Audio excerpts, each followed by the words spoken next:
Vous en avez sûrement déjà fait l'expérience. Obtenir un rendez-vous chez un spécialiste peut parfois prendre plusieurs semaines, voire plusieurs mois. Une inégalité d'accès aux soins que dévoile Doctolib. Inès Ponce-Texera avec Olivier Bouillon.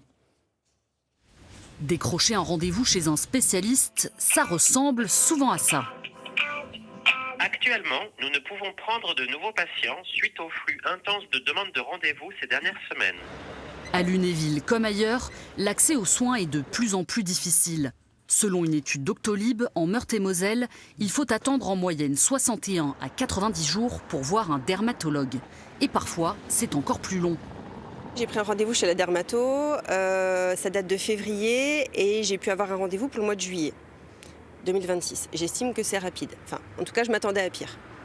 Rapide, ça équivaut à combien de mois là ? Février, juillet, on est à 5 mois. Je dirais les dentistes, du coup, quand on prend pour une urgence, en fait, on se dit ouais, directement, ça va être 1 mois pour une urgence, donc c'est quand même grave. Et ça va être tout de suite, par exemple, si c'est un abcès ou quoi que ce soit. Ce que j'ai déjà eu, c'est très très long. J'ai dû prendre rendez-vous avec un ORL parce que mon ouïe a baissé, ça a été testé. Et du coup, sur Doctolib, j'ai pris rendez-vous à 6 mois. Et 2 semaines avant le rendez-vous, il a été annulé.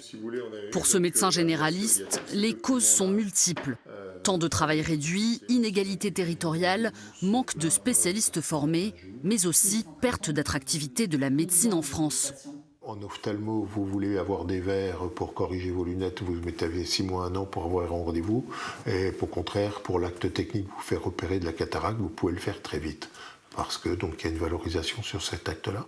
Pour répondre aux besoins d'une population vieillissante, l'ex-président de l'Ordre des médecins du Grand Est appelle à des mesures politiques d'urgence.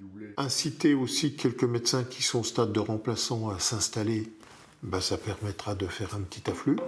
Maintenant, et puis autre chose aussi, avoir vraiment une valorisation aussi pour permettre à des médecins qui sont entre guillemets plus âgés à proximité de la retraite, de continuer encore un petit peu leur exercice dans des conditions intéressantes.